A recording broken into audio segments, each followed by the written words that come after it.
Good morning, everybody. We're live here from the birdhouse, and it is the month of March already. And today we're supposed to have a bit of a warm up here. So every time the weather starts getting a little bit warmer and the sun is out for a little bit longer, those birds start to call more, and it's starting to sound a little bit more like spring. It is on the horizon. So today I thought I would go over some of the different migrants people are already starting to see and hear in their backyards, some things to be out on the lookout for.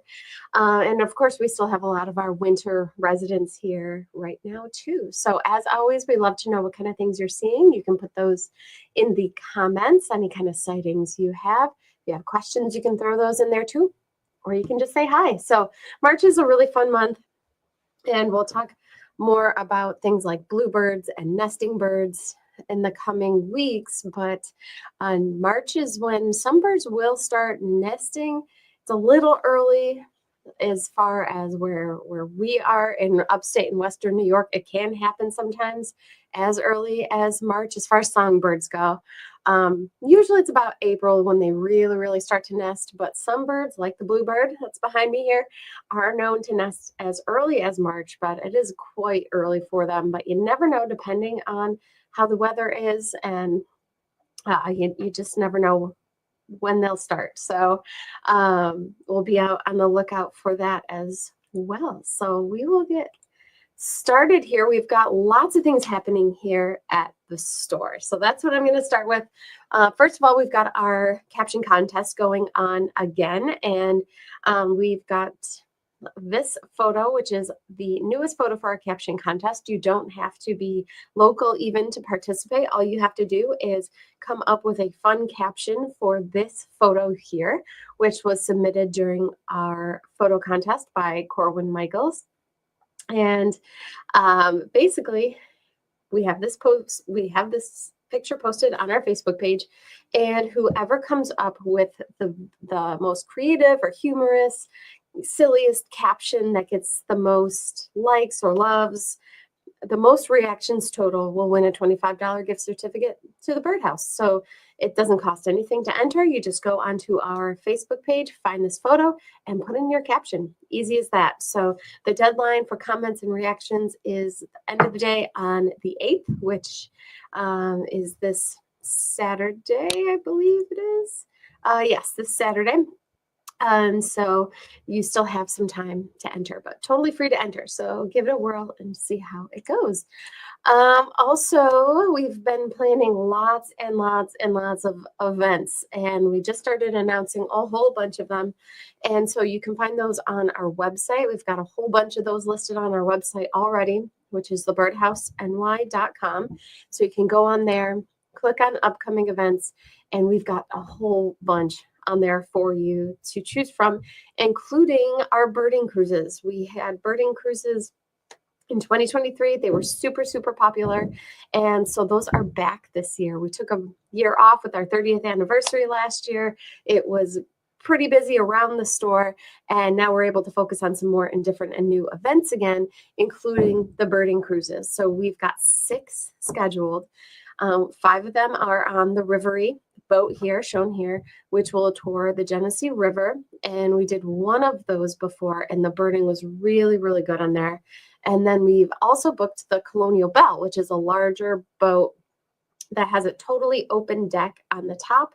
So it should be really good for birding. And we have one cruise of the Erie Canal booked on the Colonial Belle as well. So we do have the tickets live for those now. They are available. And to buy those, you just go onto our website again, thebirdhouseny.com, click on events, find which cruise you want to go on to on our events page, and you can buy the tickets right from there. So super easy. And those are live now for purchase. So you basically get dibs because we haven't really done much promotion about it yet. We're just about to send an email out about it today. So if you're interested, you've got your pick of any of those 6 at the moment. They sold out kind of quickly last time. So if you're interested in going on one, I would suggest buying tickets as soon as possible. So we've got those and a whole bunch of other events listed on our website, which is thebirdhouseny.com. Click on the upcoming events to see what we have going on. And I should also mention we've got, for the first time ever, we're partnering with Rochester Birding Association to do more birding walks. And we are doing a walk with them this Saturday from 9 to 10, a really quick one for young birders. So if you've got any kind of kids in your life that are getting into birding or bird watching or love nature in the outdoors, you can meet myself and Neil Riley from the Rochester Birding Association this Saturday morning at Tinker Nature Park for a quick birding hike. And it's the first young birders walk that I've participated in, so I'm excited about that. So we have that going on this Saturday. You can find the information for that also on our website. So we've been getting reports, though, about some early spring migrants coming through the area. So I thought I would share the ones you're most likely to see in your backyard. We've been getting reports of some of these. Now, some people do have red-winged blackbirds throughout the winter, but usually they do go south for the winter, even if it's just a little bit further south where they can find open water a little bit easier. Red-winged blackbirds. Don't be surprised if you start seeing red-winged blackbirds underneath your feeders, both the male and then this is the female, what she looks like, especially if you're by any kind of water. They love ponds and marshes, but when they're migrating through, they are hungry and they are known to come to bird feeders. So not only are you going to see red-winged blackbirds most likely coming through your feeders, but here's some other blackbirds that will sometimes join the red-winged blackbirds and create a mixed flock of birds. So we've got things like common grackle. I'm sure we'll start to hear more reports about common grackle over the next week or two. The red-winged blackbirds have been the first blackbird I've heard reported, but common grackle are usually right there behind them. And check out also brown-headed cowbird. Keep an eye out for them. They're going to be smaller than the grackle, a little bit smaller than the red-winged blackbird. They have a very stubby bill, and the male does have the brown head and an iridescent blackish blue body. The female, which is in the background there, the male is in the foreground. But the female really doesn't have much coloration to her at all. She's just very kind of a grayish brown. Both of them are known to come to bird feeders as well, especially during migration time. And these birds, because they are known to fly in mixed flocks, if you see something that looks not quite like a red-winged blackbird or a grackle or a brown-headed cowbird, it could very well be what's called a rusty blackbird. They're not super common, but we do have them in the area, and they might just be in that mixed flock of blackbirds coming through. So keep an eye out for them as well. And this is kind of a common sight underneath bird feeders as we get into migration season. So it is an exciting time of the year. These are the first birds, songbirds, if you will, that come through the area. So it's a sign of spring. If you are trying to alleviate some of the pressure at the bird feeders and you've got lots and lots of flocks of blackbirds, one thing you can do is put out what's called safflower seed.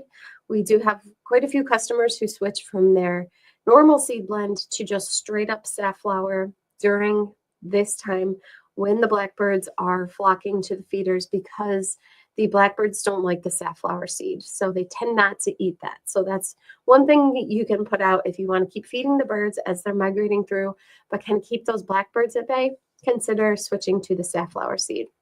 So just talking about some blackbirds to be out on the lookout for.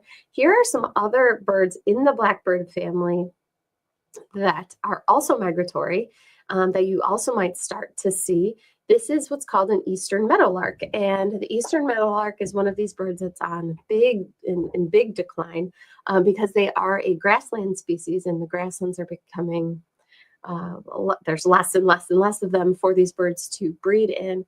But eastern meadowlarks start coming in around this time as well. So if you are by any kind of open field, so if you're out there looking for things like the northern harrier or short-eared owls, especially if you're birding out in the mornings in fields, listen for the eastern meadowlark. Look for the eastern meadowlark. They tend to perch kind of high up on the grass and sing their little hearts out. So they start to come back to the area around March also. And some other blackbirds that we're not going to have yet, but they start to show up around May, are going to be things like bobolink, which really like those open grasslands as well. And then one of everybody's favorites to attract to their backyard, the Baltimore Oriole. So these are all birds in the blackbird family.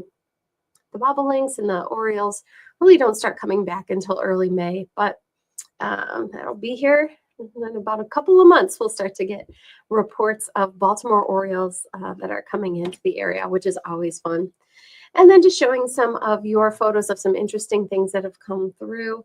This pine warbler is still hanging out at Mark's yard, coming to that Niger feeder. And so it looks like it has been here all winter long, and it's a hardy little warbler. We tend not to have warblers here in the winter, but every once in a while you get a report of something like a yellow-rumped warbler, or in this case, a pine warbler that has stayed all winter long. So really cool photos there. What you're most likely to see at your Niger feeder right now are American goldfinch, not yet turning that bright gold, but it'll be here before we know it. They'll start getting those bright yellow patches on their body. Also pine siskin, people are getting them at their feeders here and there. That's the stripy bird in the top left that's hanging out with a group of goldfinches. And lots of woodpecker activity, especially with the weather being so cold. The woodpeckers are coming to people's suet feeders more often. Things like the pileated woodpecker, northern flicker. We've even been getting reports of yellow-bellied sapsucker in people's yards. So you never know what might just show up to your suet feeder.